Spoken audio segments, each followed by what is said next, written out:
Jésus-Christ revient bientôt et Jésus-Christ est à la porte. Sorcier, repens-toi. Adultère, change de vie. Hypocrite, repens-toi. C'est pourquoi le pays sera dans le détresse. Mon peuple est détruit parce qu'il lui manque la connaissance. Puisque tu as rejeté la connaissance, je te rejetterai. Et tu seras dépouillé de mon sacerdoce. Puisque tu as oublié la loi de ton Dieu, j'oublierai aussi tes enfants. Alléluia. On acclame la parole du Seigneur. Alléluia. Voici un texte que nous venons de lire. Amen. Et ce passage-là nous raconte un peu une partie de la vie d'Israël. Nous savons que Israël est un peuple que Dieu a choisi. Dieu a regardé toutes les nations de la terre. Dieu a regardé tous les peuples. Dieu a regardé tous les hommes. Il a regardé tous les habitants, tous les pays. Et il a fait un choix. Dieu a choisi Israël. Il dit Israël est mon peuple. Israël est ma nation. Israël est mon premier-né. Israël est mon héritage. Amen. Et nous savons que Israël est un peuple qui a vécu pendant 400 ans en esclavage en Égypte.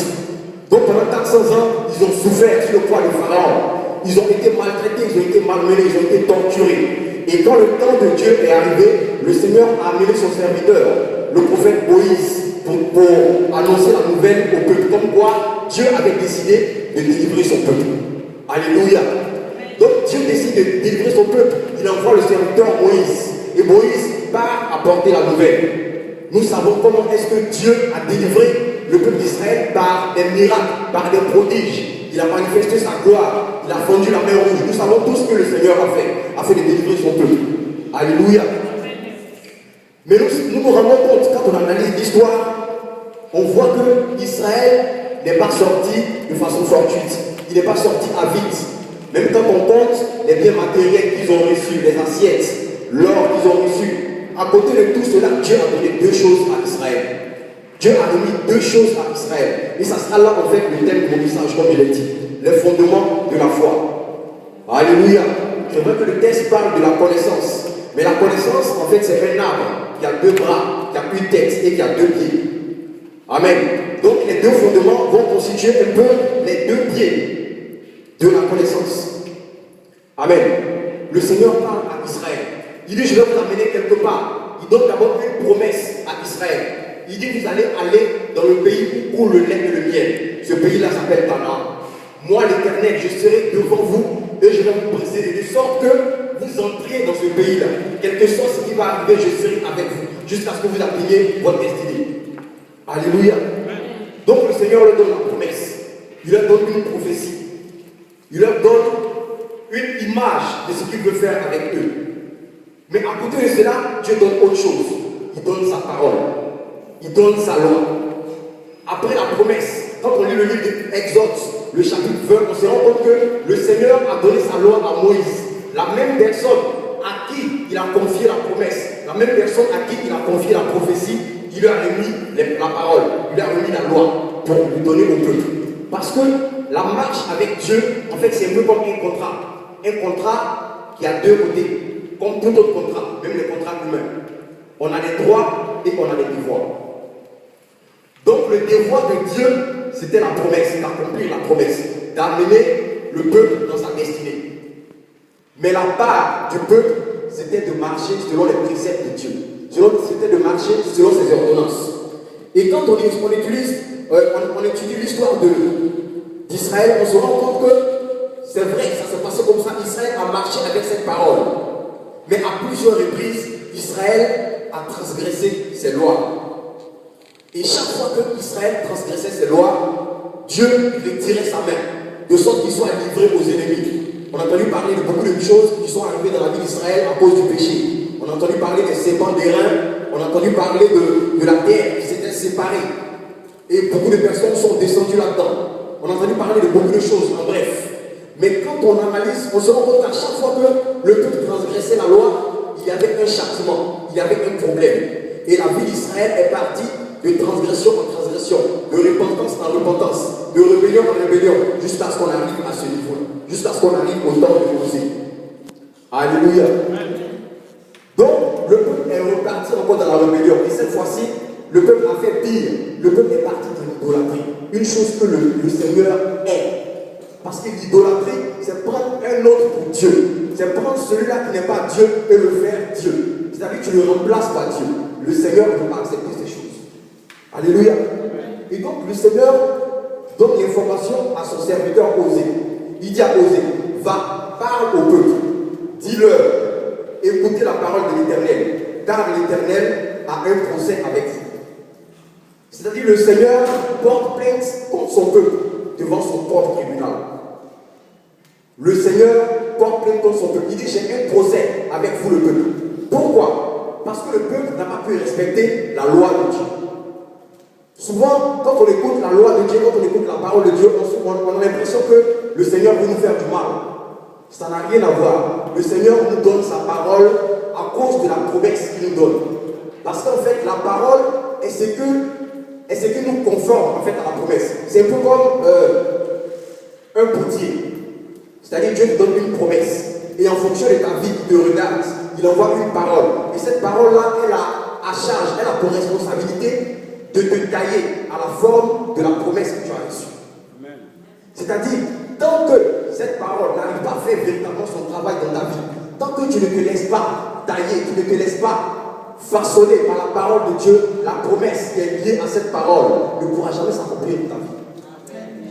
Alléluia. Donc c'est le but de la parole, c'est le but de la loi de Dieu. C'est le but pour lequel le Seigneur donne des préceptes. La parole a un but je ne sais pas si ça dit purificatoire. En fait, elle a un but. Son but, c'est de purifier l'homme, de sanctifier l'homme. Alléluia. Amen. Donc, le Seigneur donne sa parole, c'est pour ce but-là. Afin que nous soyons comme lui. Parce que lorsque Dieu donne quelque chose, tout ce que Dieu donne, comme bénédiction, comme grâce, comme promesse, toutes ces choses-là portent sa marque. C'est-à-dire, ces choses ont sa nature. Ces choses sont comme lui. Et quand tu lui donnes la promesse, la parole vient en fait te rendre semblable à Dieu. Parce que si tu n'es pas semblable à Dieu, cette promesse-là, tu ne pourras pas jouir pleinement d'elle. Alléluia. Donc le Seigneur dit, j'ai un procès avec vous. Pourquoi? Il explique. Il dit, parce qu'il n'y a point de vérité en vous. Il n'y a point de miséricorde. Il n'y a point de connaissance de Dieu. Le Seigneur donne la raison. Parce que la parole avait un but. La parole était de rendre le peuple semblable à Dieu. Dieu est un Dieu de vérité. Il regarde au milieu de son peuple. Il n'y a point de vérité. Il regarde au milieu de son peuple. Aucune miséricorde. Alors que lui, c'est un Dieu miséricordieux. Il regarde au milieu de son peuple. Aucune recherche de la connaissance de Dieu. Alléluia. Or, nous savons qu'un peuple sans connaissance est un peuple sans frère. Amen. Et beaucoup entrent dans le décor parce qu'ils n'ont pas ces choses-là. Non seulement ils ne voient pas ce qu'ils cherchent, mais ils retrouvent dans la vie du peuple autre chose. Au verset 2, il dit, il n'y a que parjure, il n'y a que mensonge, il n'y a qu'assassinat, il n'y a que vol, il n'y a qu'adultère, on use de violence, on commet meurtre sur meurtre. Le Seigneur cherche des choses dans la vie de ses enfants. Il cherche des choses dans la vie de son peuple, il ne trouve pas. Non seulement il ne trouve pas, mais il trouve autre chose qui n'a rien à voir avec lui. Amen. C'est comme un père qui met au monde son fils. Nous savons qu'Israël est son premier fils. Il met au monde un fils. Le fils grandit, il prend le temps. Il prend soin de l'enfant, il le nourrit, il paye ses études, il fait tout. Et quand, au fur et à mesure que l'enfant grandit, les traits naissent. Parce que lorsque les enfants sont bébés, on se rend compte que tous les enfants se ressemblent. On ne voit pas véritablement les traits. Mais au fur et à mesure que l'enfant grandit, les traits sortent. Et Dieu regarde son fils. Il voit même qu'il n'y a pas de trait de ressemblance. Il regarde son visage, ça n'a rien à voir. Il regarde ses pieds, ça n'a rien à voir. Il regarde la voix, ça n'a rien à voir. Non seulement il n'a pas ses traits à lui, mais il voit les traits du voisin. Je ne sais pas si vous voyez un peu l'image. C'est-à-dire un père, le petit grandit, tout ce qu'il a en lui, il cherche à l'enfant, il ne le retrouve pas. Et ce qu'il retrouve, c'est les qualificatifs du voisin. Parce que le mensonge, ça ne vient pas de Dieu, ça vient du voisin. Alléluia. Les mecs, ça ne vient pas de Dieu, ça vient du voisin. Les violences ne viennent pas de Dieu, ça vient du voisin. Donc voici la raison pour laquelle Dieu s'est élevé contre son peuple. Parce qu'il se pose une question. Ce peuple-là, c'est mon fils ou c'est le fils du voisin?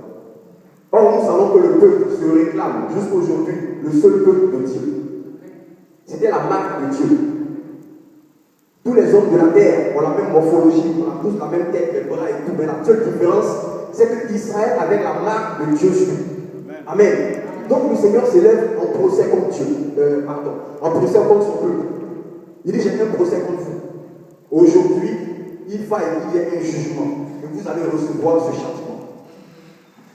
Alléluia. Parce que le peuple avait péché. Il fallait que le peuple revienne à Dieu.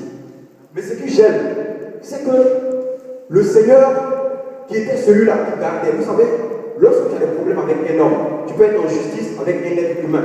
Dieu peut intervenir. Mais quand c'est Dieu qui se plaît contre toi, quand la partie adverse, c'est l'Éternel, qui est-ce qui va intervenir pour toi? Ce Dieu-là qui a soutenu Israël, ce Dieu qui a délivré Israël, ce Dieu-là qui, lorsque Israël était malade, il prenait soin de lui. Ce Dieu-là, lorsque Israël était attaqué, il s'élevait comme le juste juge pour opérer, manifester sa justice dans la vie d'Israël. Aujourd'hui, le peuple est contre Israël. D'où viendra le secours d'Israël? À gauche et à droite, aucun secours. Et aujourd'hui, dans la vie de beaucoup d'enfants de Dieu, il y a des procès. Le Seigneur a des procès avec des personnes.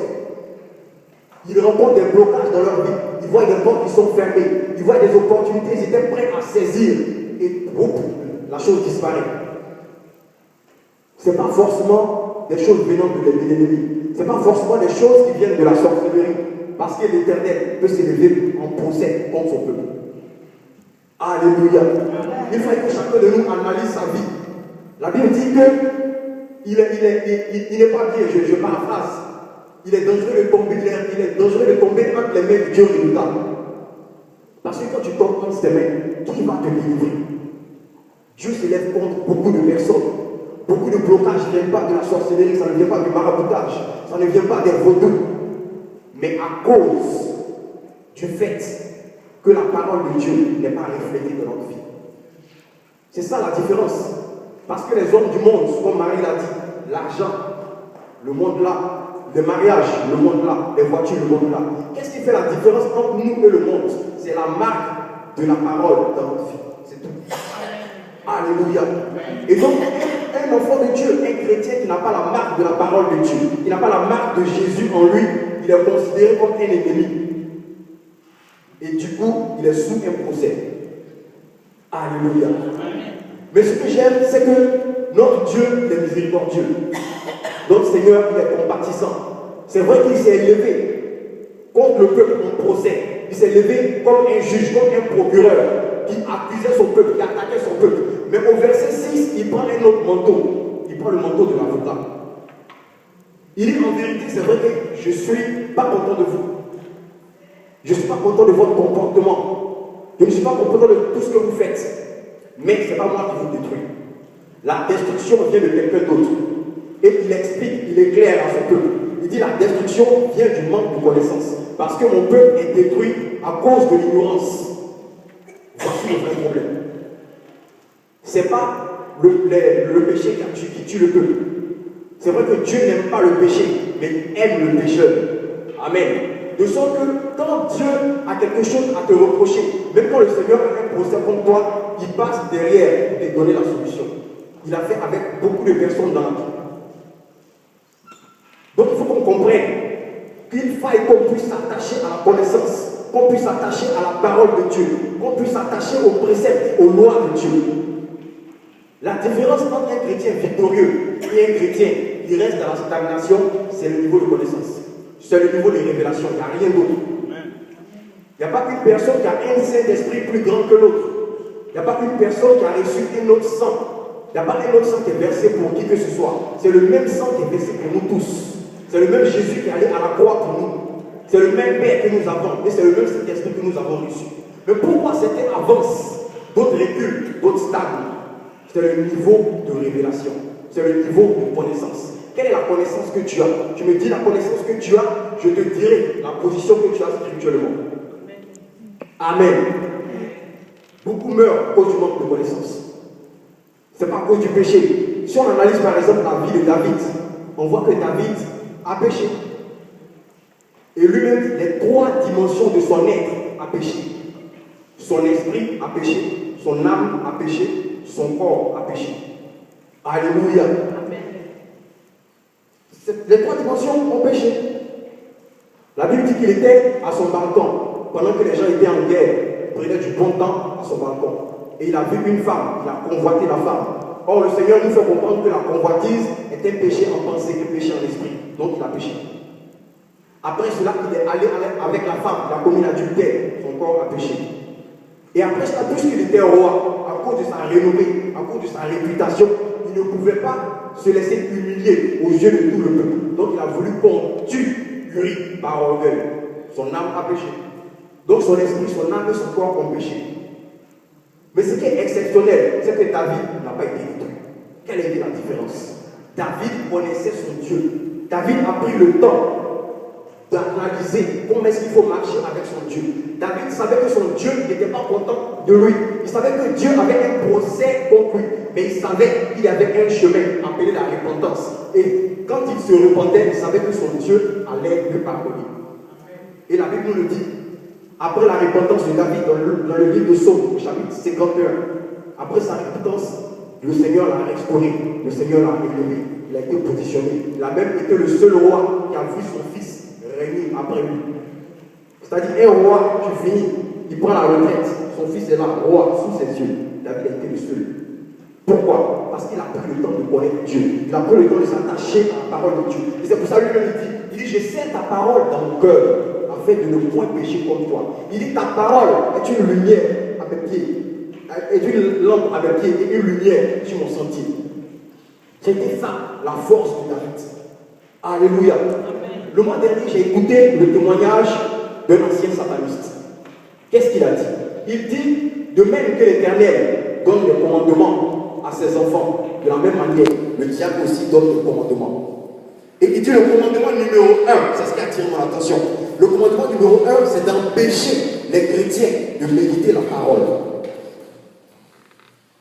D'empêcher les chrétiens de s'attacher à la Bible. D'empêcher les chrétiens de recevoir un dépôt de connaissances. Et quand j'ai pris le temps, j'ai examiné un peu autour de moi, moi-même ma propre vie, la vie de mes frères et de mes sœurs, et tout ça. J'ai vu que ce but-là est vraiment accompli, cette mission que le diable a donnée à ses serviteurs, il l'accomplisse vraiment dans nos vies. C'est pour ça qu'aujourd'hui, on peut écouter des messages très puissants, des messages poignants. On reçoit des choses, on a un dépôt de connaissances, mais juste à la sortie, ça disparaît. Alléluia. Amen. Tu peux l'essayer sur toi-même, tu peux faire un exercice. Pose-toi la question le mercredi, qu'est-ce qui a été prêché ici? Pose-toi la question et trouve la réponse dans ta tête. Amen. C'est bizarre, mais c'est des choses qui arrivent. Et le Seigneur nous le fait comprendre dans le livre de Matthieu, avec la parabole des semeurs. Il dit, il y a 4 types de terre. C'est-à-dire, il parle des hommes, des chrétiens. Mais il y a une terre dans laquelle, quand on plante la semence, quand on met la parole de Dieu, quand on met un dépôt de connaissances, il y a des oiseaux du ciel qui viennent juste enlever cela. Ça, c'est le but. Et c'est ce qui se passe. Si tu te rends compte qu'à chaque fois que tu écoutes un message, tu es assis, tu es motivé, tu sens que ton esprit s'est réveillé, tu es redynamisé. Mais dès que tu sors, la chose disparaît. Quand tu es assis, tu es sûr que tu peux répéter la chose. Tu es sûr que tu peux redire la prédication du début jusqu'à la fin. Mais dès que tu sors, la chose disparaît. Je ne sais pas si ça est déjà arrivé à quelqu'un. Le mois dernier, par exemple, il y a le groupe musical qui allait voir une prophétesse. Ils sont allés voir une prophétesse, ils ont écouté la prophétesse, elle a vraiment prêché, j'étais là. Dès qu'elles sont entrées, elles disent, oh, peut-être que tu as raté. Tu as raté, vraiment, elle a trop prêché. Non, elle a prêché la dame. Donc j'écoutais, je souriais. Et j'ai demandé à une, elle a parlé de quoi? Elle dit, elle a parlé de l'infirmier. Elle dit, elle a parlé de quoi? Elle a parlé de quoi? Elle a fouillé, elle a appelé, elle n'a pas pu trouver. Elle a appelé une deuxième. La deuxième est venue. Je dis, mais il paraît qu'elle a gâté le coin là-bas. Elle dit, oui, mais elle a trop gâté le coin. Je dis, elle a parlé de quoi? Elle n'a pas pu trouver. Elle a cherché, elle n'a pas pu trouver. Elles ont appelé encore une troisième, Marie. C'est Marie qui a pu parler. Marie dit, et puis elle a cherché, elle a trouvé. Donc tout ce qu'elles avaient reçu. Parce que moi je crois que quand on vient dans la présence de Dieu, on reçoit forcément un dépôt. Il n'y a rien à faire. On le reçoit. Mais tout ce qu'elles avaient reçu, à la sortie, elles l'ont perdu. Parce que quand on ne reçoit rien, on ne peut pas savoir ce qu'on a reçu. Elles savaient que la chose était puissante, la chose était grandiose, la chose était motivatrice, mais la chose est Alléluia. Et ça, il y a des démons qui le font. Il y a des démons qui ont un but spécial. Leur but spécial, c'est juste pour ça. Vous savez, j'ai pris le temps de Genèse jusqu'à Apocalypse. Qu'est-ce que le diable attaque? Pour les ennemis, il peut faire tout ce qu'il veut. Mais pour les enfants de Dieu, c'est ta connaissance qu'il attaque. C'est la connaissance que tu as, le défaut que tu as de la parole de Dieu, c'est ce qu'il attaque. Dans le livre de Genèse, la Bible dit qu'il vient voir Ève. Il dit à Ève, il la salue d'abord, la sœur en Christ. Il la béni. Tu es glorieux, tu es bien habillé, tout ça. Le Seigneur vous a donné une parole, vous a donné une prophétie. Il vous a dit que vous allez régner, vous allez dominer, vous allez être fécond et tout ça, c'est bien. Mais après ça, il a donné une loi. Quelle est la loi qu'il a donnée? Et la sœur en Christ, Ève, elle prend la parole. Elle dit, le Seigneur dit de manger les fruits de tous les arbres. Mais le fruit de l'arbre de la connaissance, tu vas jamais. Alléluia. C'est écrit nulle part. Pourquoi? Parce que Dieu n'a pas dit cela. Et quand le diable s'est rendu compte que la connaissance que Ève avait était défaillante, il a eu une porte qui va sous une nouvelle loi, sous une nouvelle alliance. Mais il y a des préceptes, il y a des exigences. Alléluia. Alléluia. C'est ce que le diable attaque. Même quand le Seigneur Jésus est venu dans son ministère terrestre, la Bible dit qu'il est parti jeûner pendant 40 jours et 40 nuits. Et quand il a fini de jeûner, le diable est venu. Pas avec un feu, pas pour le paralyser, rien de tout cela. Il est venu juste remuer sa connaissance, tester pour voir en fait si ce qu'il a reçu de Dieu, s'il maintient cela ferme, si cela est inébranlable dans sa vie. Il le regarde avec son discernement pas possible. Il dit, tu as faim. Tu as faim. Prends les pierres, transforme-les en pain et mange afin que tu aies la vie. Parce que le diable aussi avait la connaissance. Mais ce que j'aime, ce qui me plaît, c'est que le diable avait une connaissance limitée. J'explique. La connaissance du diable, c'était quoi? Le diable savait qu'une pierre devait se transformer en pain et que les hommes devaient en manger pour avoir la vie. Je pense que quelqu'un voit. Alléluia. Une pierre devait se transformer en pain pour que les hommes en mangent. Donc il lui dit, par rapport à ma connaissance, je sais que tu as faim, donc tu as besoin de pain. Prends la pierre, que la pierre devienne du pain afin que tu en manges. Mais ce que le diable a raté, la partie de la révélation qu'il a raté, c'est que la pierre angulaire était déjà devenue du pain. Et donc il était en face de celui-là qui est le pain de vie. Il était en face de Jésus. Parce que Jésus n'était plus dans le ciel, il a quitté le ciel, il a changé de forme. La Bible dit que toutes choses ont été créées par la parole. La parole s'est faite chair, elle est venue habiter au milieu de nous. Le sang de celui-là qui la reçoit est le pouvoir de devenir enfant de Dieu. C'est-à-dire le niveau de pain, c'est pour ceux qui ne sont pas encore enfants de Dieu. Quand tu as le pain, tu manges le pain, tu reçois le pouvoir de devenir enfant de Dieu. Or, Jésus n'avait pas besoin de devenir enfant de Dieu. Il était déjà un enfant de Dieu. Amen. Il était déjà un enfant de Dieu. Donc il prend le pain et dit non, moi, l'homme ne vivra pas de pain seulement. Il ne dit pas les hommes, il dit l'homme ne vivra pas de pain seulement. C'est-à-dire qu'il parle de lui-même. En tant qu'un enfant de Dieu, je n'ai pas besoin de ce pain. Je n'ai pas besoin que le pain devienne, la pierre devienne du pain et que je la mange parce que moi, je suis déjà un enfant de Dieu. Et un enfant de Dieu, il ne recherche plus du pain, il ne recherche plus les choses matérielles, mais il recherche la parole de Dieu, il recherche la connaissance de Dieu afin de marcher selon elle. Et c'est de ça qu'il vit. Alléluia. Il change de côté, il dit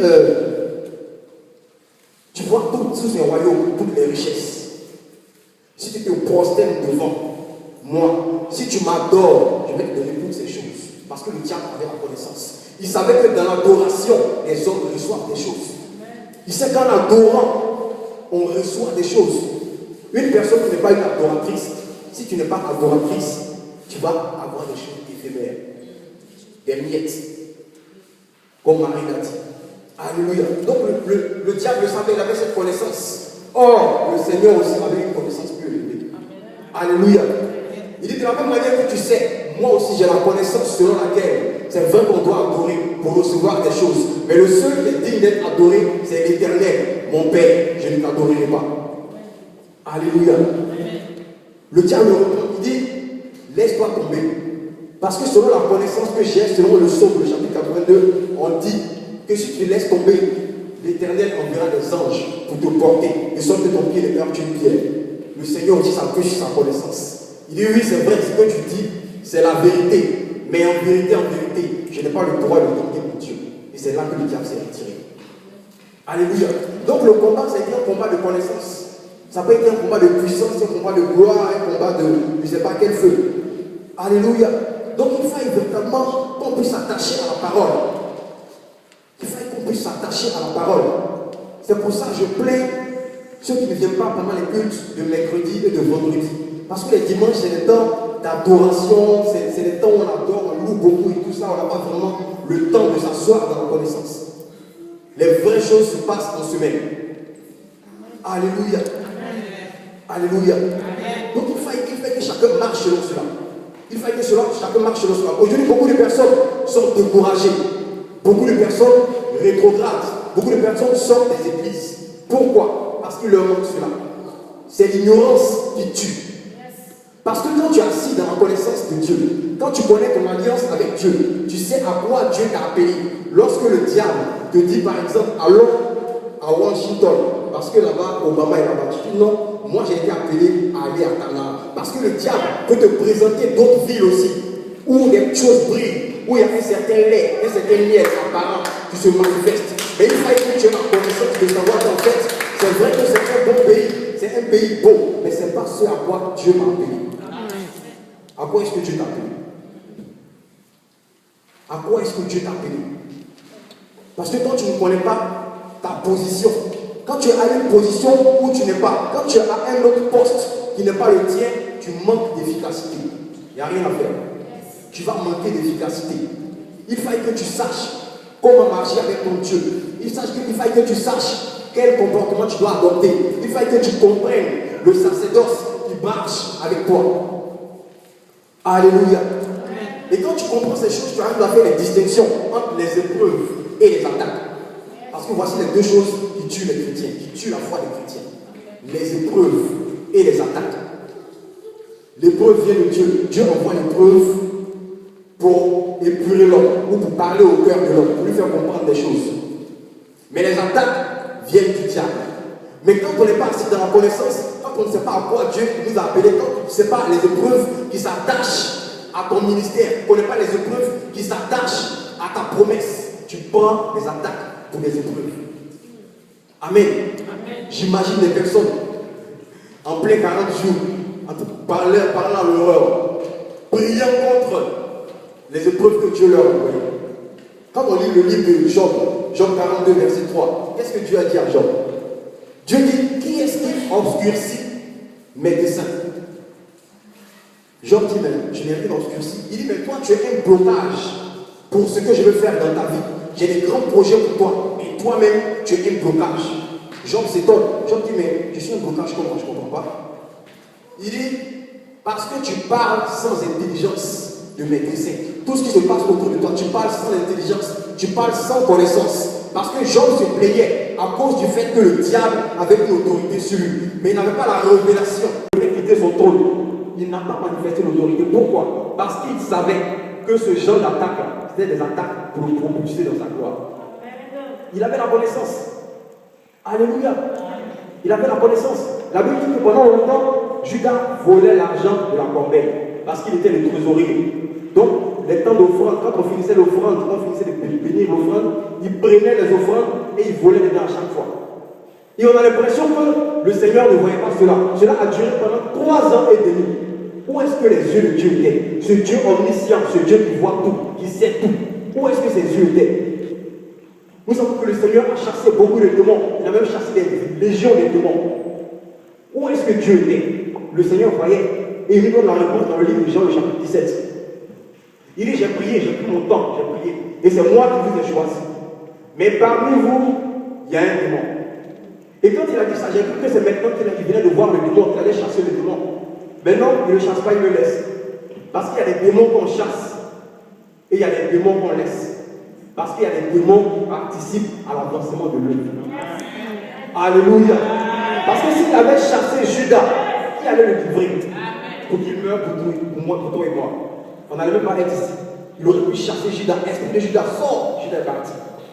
Mais qui allait le livrer? Pierre, jamais. Jacques, jamais.